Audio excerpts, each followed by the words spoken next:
Bab 265. Pernahkah kamu menyukaiku? Ketika pedang Hangdao menghancurkan ruang waktu itu, ke-11 pengawal tercengang, mereka nggak percaya dan ketakutan. Apa-apaan? Mereka benaran bingung. Tanpa tuan, pedang ini malah lebih kuat. Seluruh ruang waktu itu musnah. Ke-11 orang itu kaget dan bingung.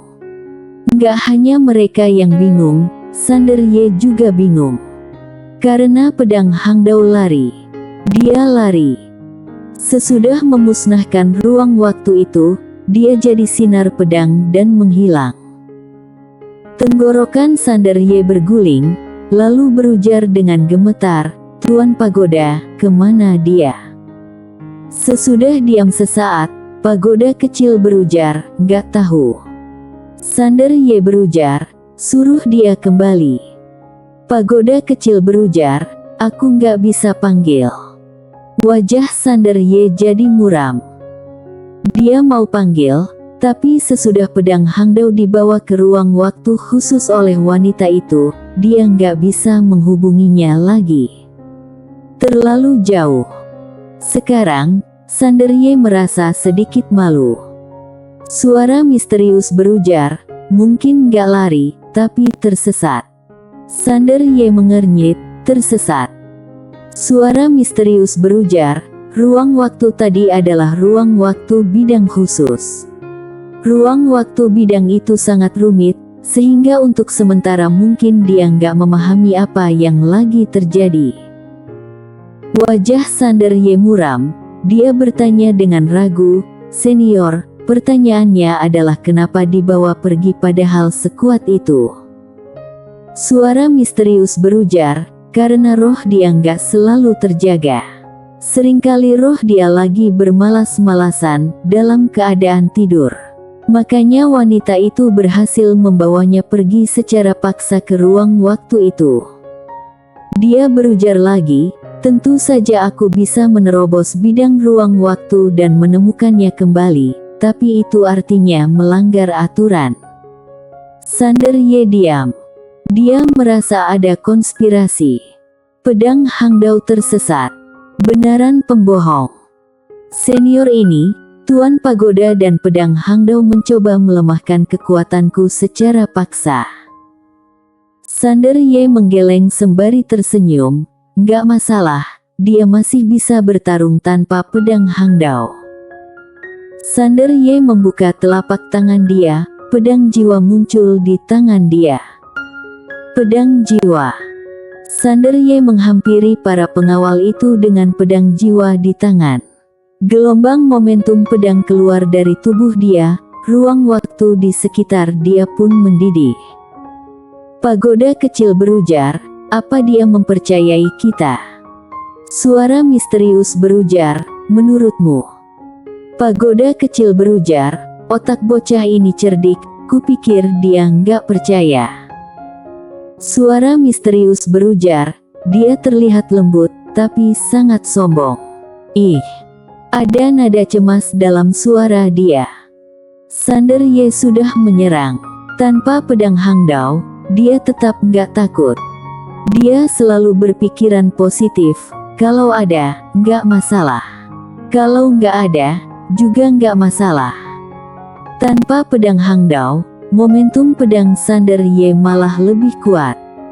Melihat Sander Ye menyerang, 11 pengawal nggak membuang waktu dan menyerbu lagi. Mereka berlima menyerang Bella. Kekuatan Bella juga sangat kuat. Ketika berempat, mereka hampir dirobohkan, jadi ditambahkan 1 orang lagi. Sander Ye melawan 6 orang sendirian. Ke-6 pengawal menyerbu bareng. 6 kekuatan mengerikan menekan Sander Ye, ruang waktu pun hancur selapis demi selapis. Tanpa pedang Hangdao, pedang Sander Ye kehilangan ketajamannya, tapi kekuatan dia lebih kuat. Kekuatan 1 orang bisa menyaingi kekuatan 6 orang, tanpa tertekan. Bang! Sander Ye terdorong ribuan kaki, begitu dia berhenti, ruang waktu di belakang dia hancur. Darah mengalir dari mulut Sander Ye. Sander Ye menjilat darahnya dan melihat pedang di tangan dia. Dengan pedang Hangdao, Kaisar Dewa juga harus berlutut. Tanpa pedang Hangdao, ujung pedangnya nggak bisa membunuh secara instan. Tapi, inilah kekuatan asli dia. Senyuman muncul di wajah Sander Ye, bagus juga bisa mengenali diri sendiri. Tanpa basa-basi, Sander Ye menghilang. Jelek. Sinar pedang melintas. Keenam pengawal juga menghilang bareng. Biarpun hanya 6 orang, saat mereka menyerbu bareng, kayak ada kekuatan ribuan pasukan yang mengguncang tanah dan membuat ruang bergejolak.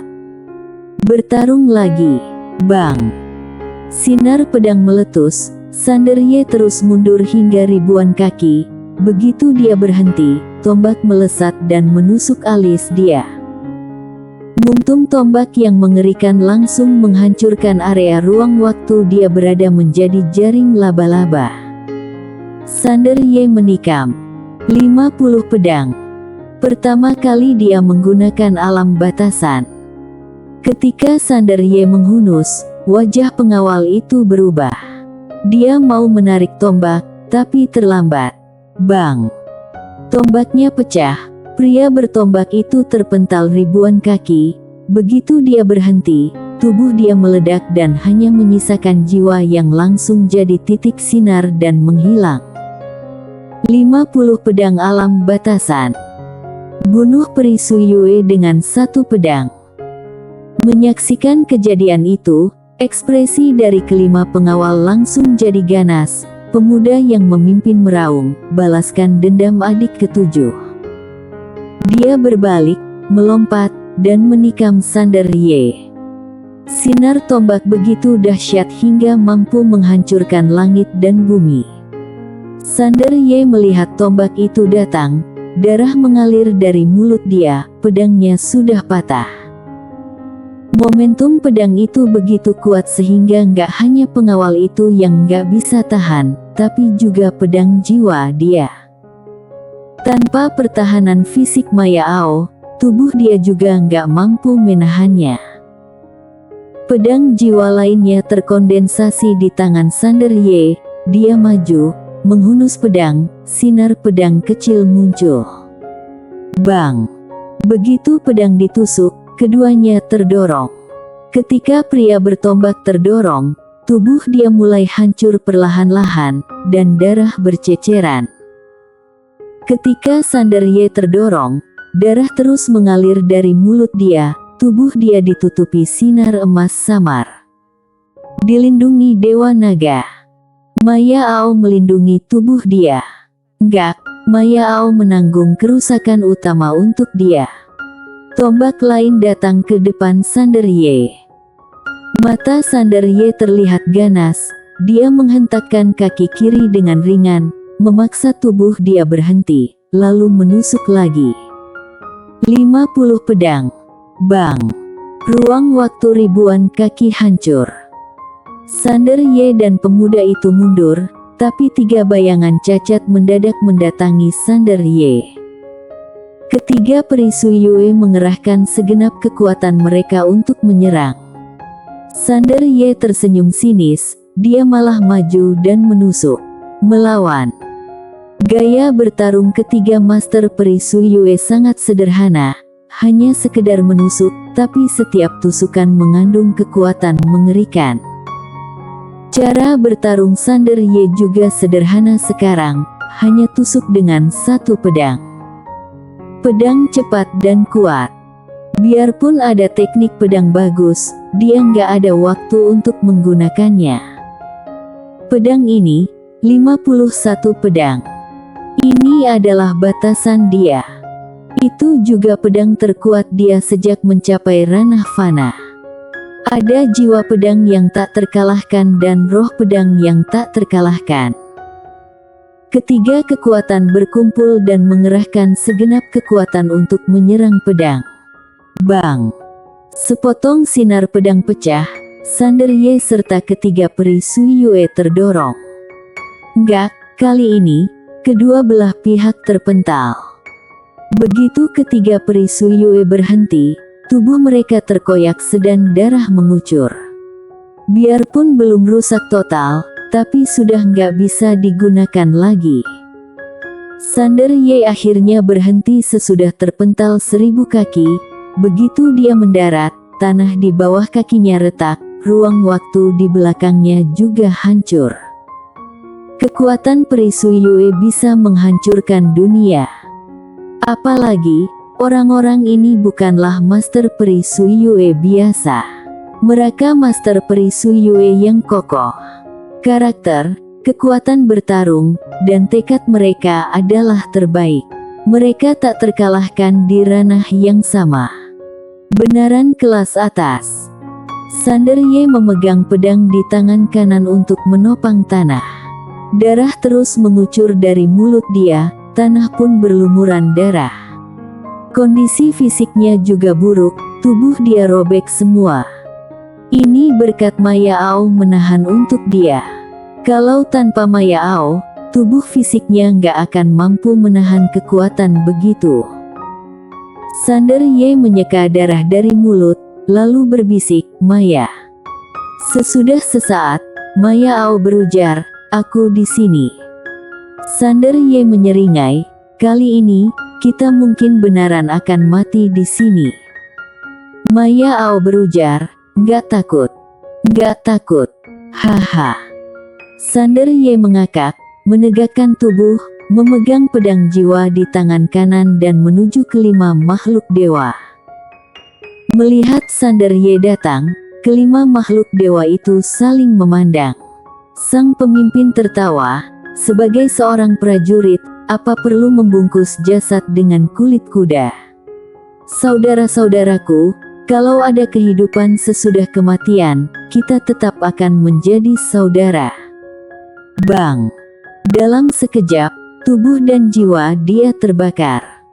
Keempat orang lainnya juga membakar jiwa dan raga. Mereka tahu kultivator pedang ini masih ada kekuatan bertarung. Kalau nggak mengerahkan segenap kekuatan, mereka nggak akan bisa menghentikannya. Di belakang mereka ada alam semesta nyata. Mereka nggak bisa mundur. Benar atau salah? Mana penting benar dan salah di alam semesta? Yang ada hanya yang kuat dihormati dan yang terkuat bertahan. Sebagai pengawal alam semesta nyata, mereka hanya tahu satu hal, yaitu setia pada dewa nyata dan menjaga alam semesta nyata sampai mati. Kelima orang itu membakar tubuh dan jiwa berbarengan. Aura kelimanya dahsyat. Tubuh fisik Sander Ye juga mulai terbakar. Dia kian cepat, seberkas sinar pedang yang menyala muncul. Pedang ini mengabaikan nyawanya. Kelima pengawal menyerbu bareng. 5 sinar api menyapu lapangan. Bang! Ruang waktu dalam jarak ribuan kaki hancur, 6 api meledak, sesosok terpental. Sander Ye yang terpental 1000 kaki lebih. Begitu dia berhenti, Maya Ao perlahan meluncur keluar dari tubuh dia.